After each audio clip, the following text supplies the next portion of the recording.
Welcome into another week of the Weekly Peel. I am your host, Peter, and John is not here today. So it's the Peter Show. Not really. It's still the Weekly Peel. But I want to welcome in a special guest that we have today. He's probably the reason that you tapped on today's episode even. My partner in crime, mi hermano, my better-looking, more talented twin, my younger brother. Wow. That is the greatest introduction I've ever received. And I am proud to be John for a day. Is that how this works? Yeah, you're replacement John. Okay. Got it. Stand-in John. So tell us your name and what you do. My name is Samuel Stauffer, hermano de Pedro, the brother of a host of this podcast. Hey, today I'm the host. And yeah, you're the host, and I am the guest. So, oh yeah, I am currently a student in college. I'm at the University of Valley Forge. Whoop whoop. And I'm studying pastoral ministry with a focus in music. And That's that is awesome. what I do. That's awesome. So, Samuel and I have known each other for a long time. A couple years. And but we're 4 years apart. He's 4 years younger than I, but as the years have gone on, the differences in age and the sound of our voices, as you can probably tell, have grown a lot more similar. So we've had this experience growing up and in our teens, like now and then, and people like confusing the two of us. But recently, I took my first trip up to UVF, where he's at college, and he introduced me to everybody we ran into there. And every single conversation, every single one, wow, you guys look so similar. Like, this is crazy. It's scary, bro. Yeah, the word scary was used very frequently. So I think that caught me a little... I kind of like knew it was coming, and still it caught me a little off guard. We were so prepared for how awful that was going to be, and yet somehow it surpassed all our worst nightmares. It was just the only conversation we had, like, the entire day. It was really a great day. A fantastic day. It was all about us, so it was a pretty good day. No, but Sam, I wanted to ask, is this your first podcast? This is my first podcast. I have not listened to the Peel before. I'm kidding. I do listen to the Peel. First time I'm on a podcast. First time. I believe that's what you're asking. Hear. That is what I'm asking. So this is the first. First time you listened to a podcast. I've never used this microphone. I've never used this audio interface.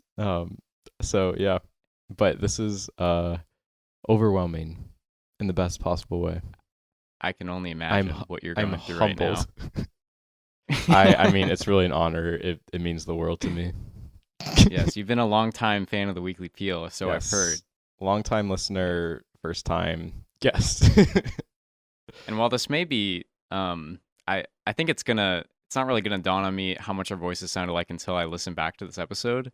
But and back at the kind of, what were you gonna say? I was just gonna say, when you listen back and you can't tell who's talking at any given time. Exactly. But I think episode 6 or 7 or something of the Weekly Peel, before I even came on, John interviewed 3 brothers that he knows, and they all have just like identical voices, and they look very similar in age. Were you recording like just these online, brothers? Or were they in the room?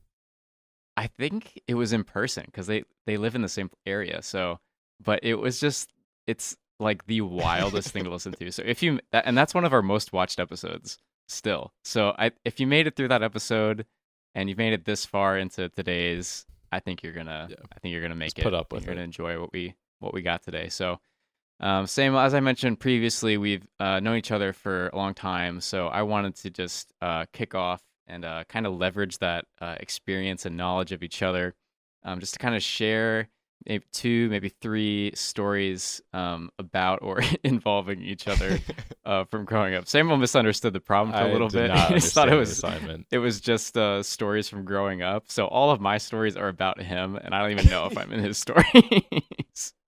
I don't know if we're gonna hear about Peter today. But so I'm gonna kick us off with one of my stories about Samuel. Okay.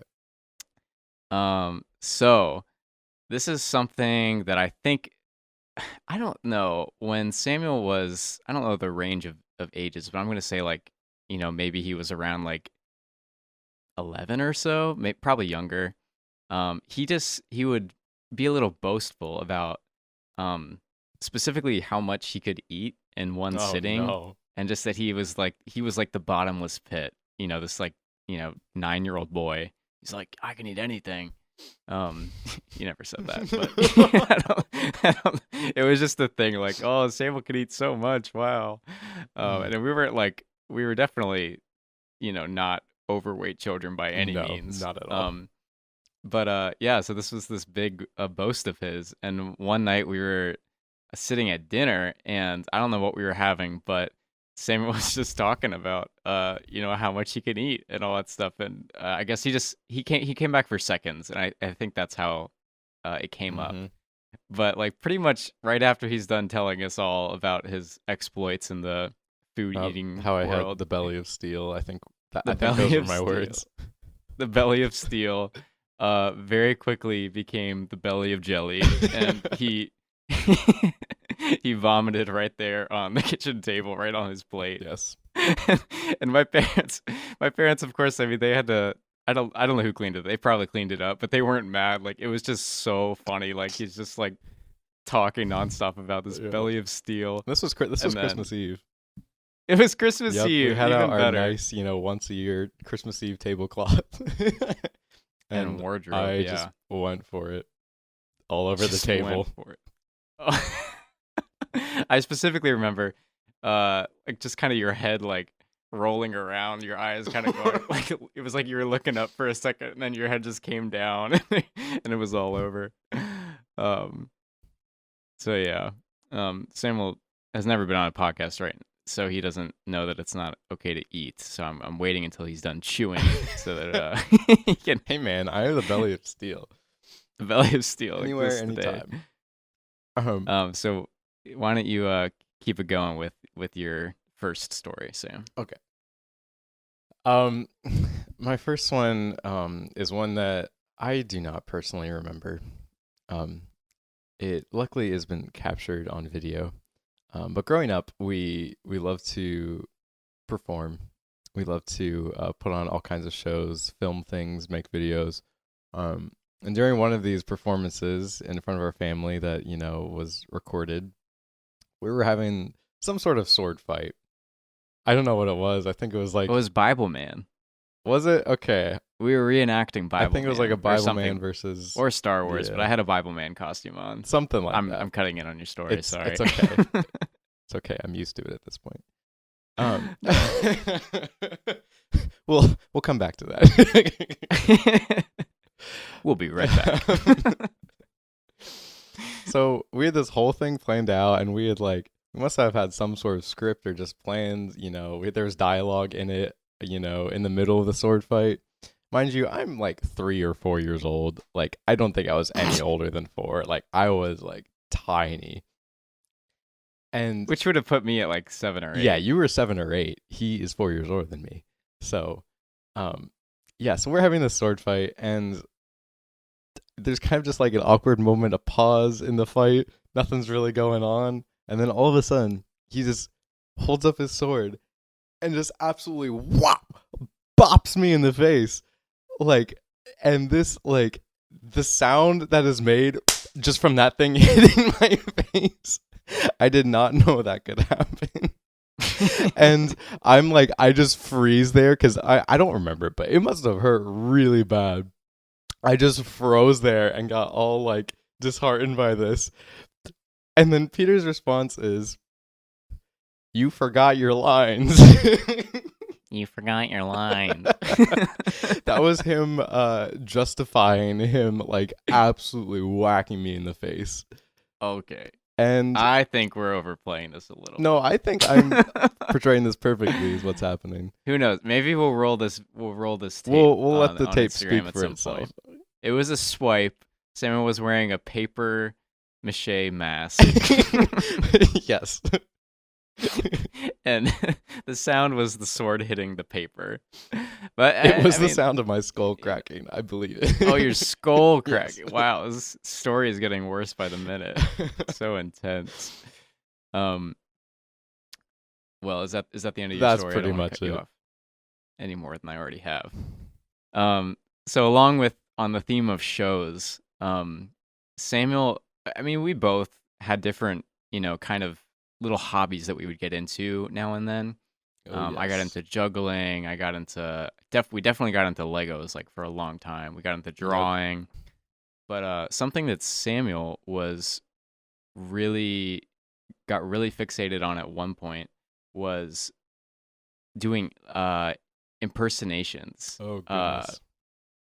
And so he would, on occasion, he would invite the whole family to he would invite the whole family to like the sofa or something, and Come around he to the would do sofa. this like this improv impersonation show where he would do different characters. Like I definitely remember like Wanda Sykes, Chris Rock, um, like George W. Bush, Barack Obama, of course, and you probably remember a few others. But anyways, I we try would to so forget. we would he would have this list prepared of like impersonations he was gonna do, and then he would put all of the names of those people in like a hat or something, and like we would draw one of the names, and be like, oh, okay, like Wanda Sykes, who is not like a well-known actress by any means, but just one of those, I don't know. But Samuel's impersonations consisted of like, it would just be like him like stating the name of the person, like, "Hey, I'm Wanda Sykes, y'all." And, like, That was he would try extensive. to like go on with it, but like he had nothing prepared but like the name of the person to do the Nope, impression in. not at all. Impression. That's what I was trying to think of. It would just be like, "Yeah, I'm Wanda Sykes." Yeah, and why not? One time I'm Wanda Sykes, y'all. There was no content. There was zero content. Just me But rambling. there's also some videos of that, and they are just my favorite That videos. we're Like, they not going to roll on the absolutely kill Instagram. me, and we will not roll. Here we go. I will honor that request. But that was something that we loved. We really enjoyed it. Should I go? Is that my turn? That's your cue. All right. So one, this does involve you. So this isn't all about me. I remember us trying to put together some sort of fort in the backyard, or maybe it was in the neighbor's backyard, something like that. And we had this kind of like, I think, just cut into the trees a little bit and made this little spot for us. That would be like our little fort to hang out in outside. One problem, this was that there was poison ivy all over the place. And obviously, we couldn't have that. Peter was very allergic to poison ivy. I was somewhat allergic to poison ivy. So we decided the only option was to get rid of the poison ivy. So we go into the garage Piece by piece. We go into the garage and get like these massive hedge trimmers, and we have like this party of just like getting rid of the poison ivy. And we're like, man, like we're doing our Earth such a service by getting rid of this poison ivy. We were so proud of ourselves just doing this, just chopping away at all the poison ivy. And little do we know that chopping down the poison ivy does not necessarily protect you from it. It doesn't kill it. So I think, if anything, it releases it more into the yes, air. it made the It's now problem airborne. worse.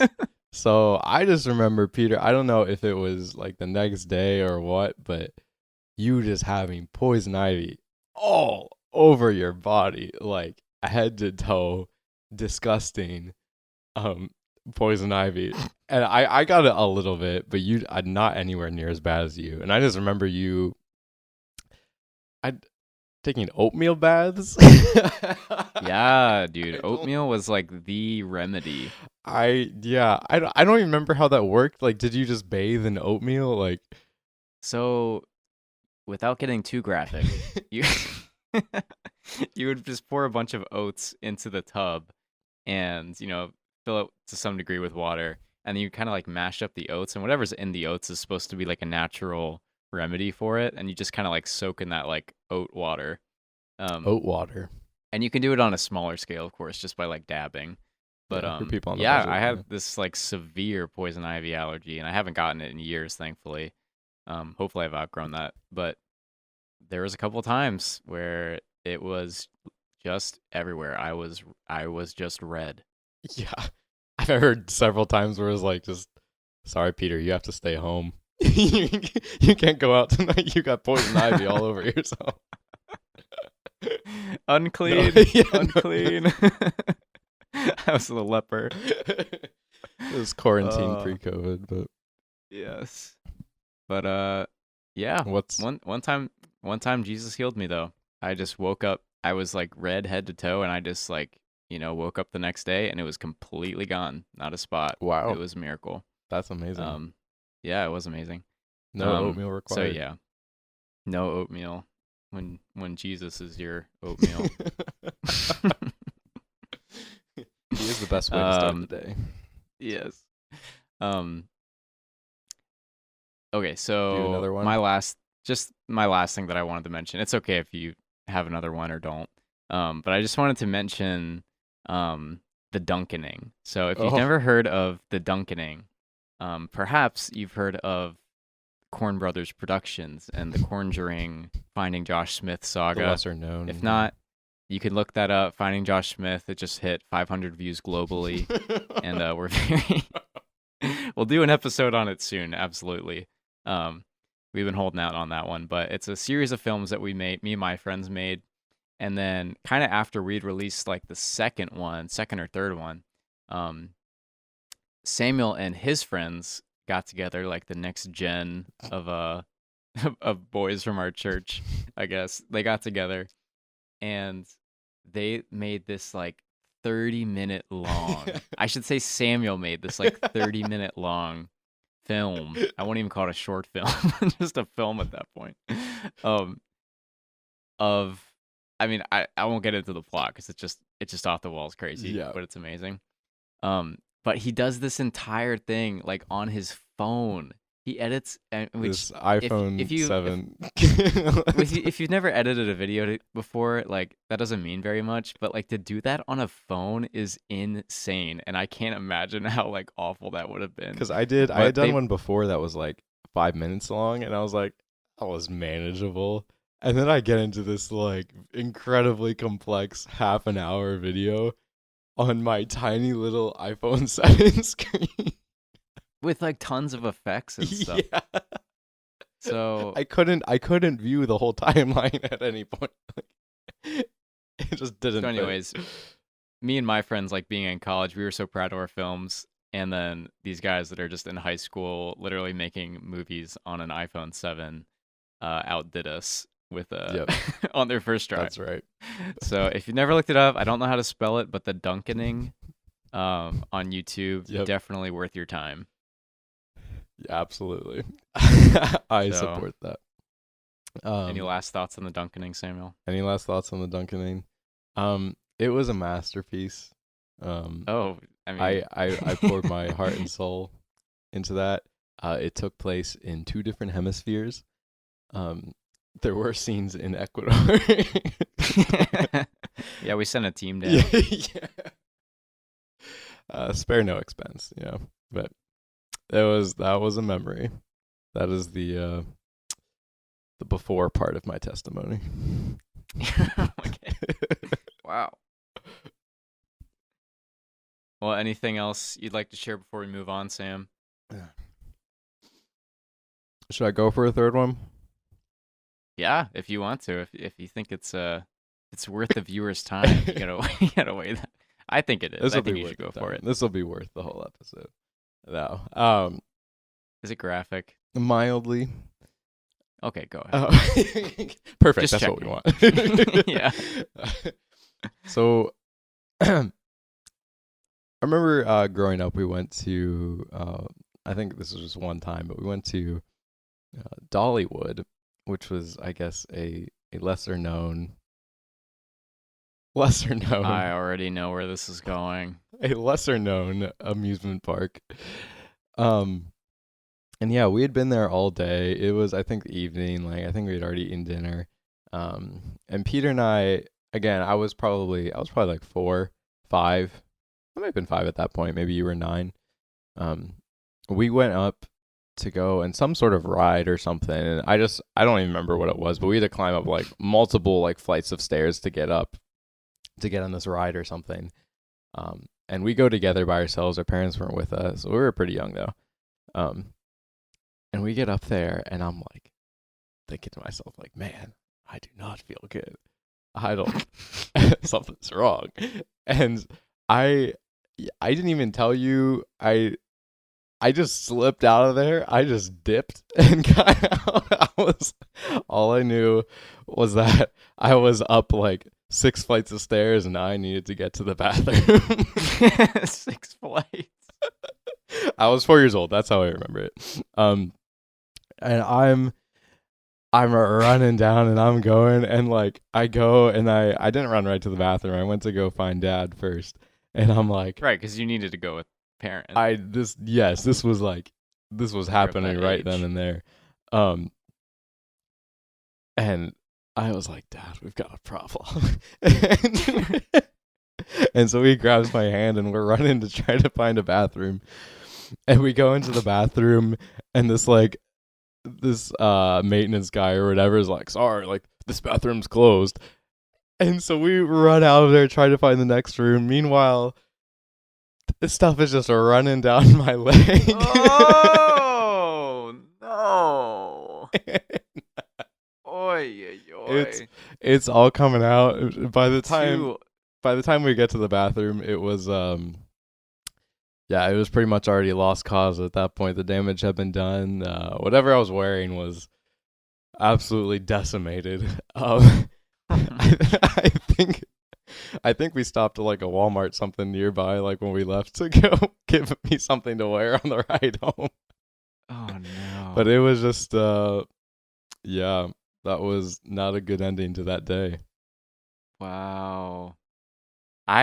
So I do have memories of this, but mine are different because from my point of view in this story, I just knew that something was going wrong with Samuel. I was enjoying, like, I was still in this kid's zone or whatever in Dolly World Wood, and Dolly World, Whatever it is. and I just knew something was going wrong in the bathroom industry for Samuel. And I didn't want to know about it. I was like, I'm gonna have my vacation here. Yeah. And I'm gonna, just let live my life. I've not been involved in this conversation of what's going on, and I'll just keep it that way. But thank you for clearing that up after all these years, Samuel. Glad to give you the vivid details. Thank you for letting me in on that part of your life. And whoever the heck else listens to this podcast. Sorry. My bad. I'd also like to apologize to our viewers for having 2 tragic bathroom stories, 2 podcasts in a row. Yep. I wasn't going to do it, and then I listened to last week's podcast, and I was like, I'm going to go for it. That was your green light? Yep. All right, so we are going to move on to our... we're going to do drafting the best 3 Christmas movies of all time. And we're going to judge these on a few different categories. Classiness. Oh, we have categories. Good message. Okay. This is just off the top of my head. Wholesome message. Wholesome. Funny. Wholesome. And just entertaining. And Christmas. I think that was 5, 6 categories. Christmas is in there. So Christmas. I have an algorithm for judging these. So because you are the guest and I am the host, I am going to give you the first pick. So we're going to work our way down from our number 1 picks. Okay. And then afterwards we're going to do an Instagram poll, have the viewers vote on who had the best list. So, all right, I'm up first. Kick us off. All right. One I got to pull right off the bat. Hands down, Home Alone. Absolutely fantastic movie. I mean, what more Mm. could you want than an 8-year-old boy um, being left behind by his family? It's really And then tragedy. the studio said, "I know. What about a 9-year-old boy? Let's do another Is he not? exact Yeah. same." Let's put him in the middle of New York City. Yeah, fantastic movie. Very inspiring as an 8-year-old to watch that. Um, yeah, G- It's great true movie. because it taught you, man, I can order pizza by myself, Yep, and absolutely. now I know how. Yep. Oh, that's a good pick. I did have that in my top three, but it was a little lower down. So I am going to say that the best Christmas movie of all time, my number one pick, is It's a Wonderful Life. Oh, And just in yeah. recent years, me and my wife have started watching this kind of back to back every Christmas season, and it's just so good. Like I wouldn't say it excels in like the humor category, but it definitely has its like funny moments. It's very entertaining. Yeah. But most of all, of course, that movie is just about the message, and just like his redemption as a character. He goes to the edge of, the brink of destruction in his life, and then Mm-hmm.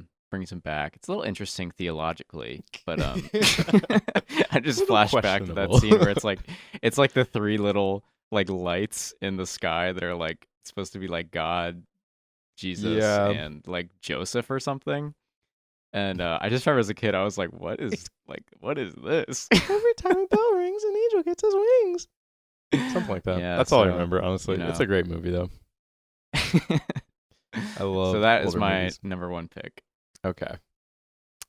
That's tough. and I think you're gonna take my number two. I But I probably am. Well, maybe. Um, this one definitely is not good in the duration category. But A Charlie Brown Christmas. wow, what a pick! I didn't even think Absolutely to do one of the fantastic. cartoons. You said Christmas movies. This is like, I don't know, TV special, whatever. Christmas special, Yeah, still counts. Christmas special. And it holds a special place in our hearts. The children who grew up viewing A Charlie Brown Christmas. It's just a great movie. Like once again, 8-year-old boy. How old is Charlie Brown? We don't know. Doesn't matter. But he's living his best life. Which is not very good. Very sad little boy. And I think honestly, it's been a while. But they were trying to put on a Christmas play of some sort. And I remember them dancing. That's what rings home the most, you know. That's what sticks with you. And then, you know, in the end, it has just this beautiful ending of Linus. Right? Linus? I mean, it's not really the ending, but yeah. Okay. It was Linus. Yeah, Linus just coming in and presenting the message of Jesus. It just can't top that. And just the wholesomeness of that, and the way Linus really stuck it to all those people who their hearts were in the wrong place. And that's what Christmas is all about, Charlie Brown. It is such like a pure moment. I really do love that moment. And I think no, that was you, the one that you would drag your blankie around when you Yep. were a kid. I was say, oh, he's Linus. like Linus.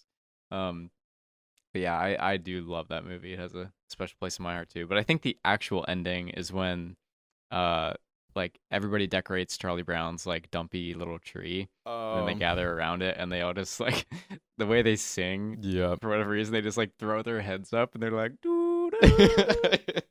I don't know what they sing. Why can't we? But do it's that? just so funny how they all like sing at the sky. I love it. Precious moments. So quirky. Okay, you didn't take the one I was worried about. This gives my list a lot of hope. So I'm gonna go with Elf as my number two. Yep. I'm extremely content with this pick. So basically, I don't know what I'm about to say. I love the movie Elf. There's so much. I don't need to explain what this movie is. I can't summarize it Take at my all. word for it. But just Will Ferrell, you know, he starts off like fighting a raccoon, and he's walking around New York. Which, did you know? Fun fact. Um, that scene where he's going to New York for the first time, like waving at like people hailing a taxi and eating gum, like that was just like it was Will Ferrell, the director, and like a cameraman just like going around New York That's and like amazing. interacting with random people. At least that's That what I is like. I absolutely saw like amazing. a bonus feature or something, and that's what they said. But I just love thinking that's true. Like, what if you just saw Will Ferrell like walking around? But that that movie gets me like right at the end when they're singing Santa Claus is coming to town, and then they're flying the sleigh away from the Central Park Mounties or Santa whatever. Claus is coming to town. Thank you. You're welcome. But how they like fly over, and then there's that like generic Christmas song Yeah. that starts going. I won't. I kind of want to sing it, but I won't. It's But it's magical. like that moment like gets me for whatever reason. Um. So yeah, I don't know. Elf is definitely my number two. Very close to number one, I would say. Even that's a movie that I watch every year too. Yeah. So My all third, right, in final number pick. 3. I don't know if this gets any points in the message category or the wholesomeness category. But Christmas Vacation, I love that movie. I think there's so many good bits from that. National Lampoons. You're talking Yes. about? Okay. I think just the whole scene at the end. I don't even know if it's at the end. I say everything's at the end. When they're all, what is it? I think they're praying. Yeah, it's when they're at the dinner table and they're all praying, and she says, "Play ball." I'm butchering this. I don't remember what she says. Play ball. She starts. No. They ask Grandma to pray, and she stands up and sings the national anthem. Oh, yeah. And then no, it was the Pledge of Allegiance. Pledge of Allegiance. There we go. Yeah. See, she says play ball. I think someone says play ball after she's done, though. That's so funny. Yeah. I guess I don't remember my favorite movies very well, but oh, that is a good pick. That's a good pick. I also love when he plugs in the lights and like everything like hits the fan, and then whatever the uncle or whatever is like, beautiful, Clark. It's like nothing turned on. It's so funny. That's a good pick. I hadn't even thought about that one. All right, so your list is done. Tell me your list one more time. So my list was number 1, Home Alone. Number 2, A Charlie Brown Christmas. Number 3, Christmas Vacation. Got it. All right, so I'm gonna round out my list right now with The Santa Claus. Not Santa Claus. That was my 4th. The Santa Claus. The Santa Claus. So I just rewatched this movie, and I actually just finished rewatching the whole trilogy. Oh, wow. With my wife, and I forgot what great movies they were. The first one especially is absolutely the best, as most first movies in a series tend to be. But yeah, Tim Allen is just hilarious like the whole time. Like his comedy throughout the movie, like when he's just he's messing with the the stepfather Neil, that's like a psychiatrist and has these crazy sweaters on. Like, oh, it just kills me. I can't remember any jokes off the top of my head, but one time he's so like, this is actually like in the third one, but Neil is like talking and trying to explain why Charlie is behaviorally challenged, and Tim Allen just starts like banging his head against the cabinet like while he's talking super loud. It's just so funny. So yeah, The Santa Claus rounds out my list of It's a Wonderful Life. So what was your top 3? Elf and The Santa Claus.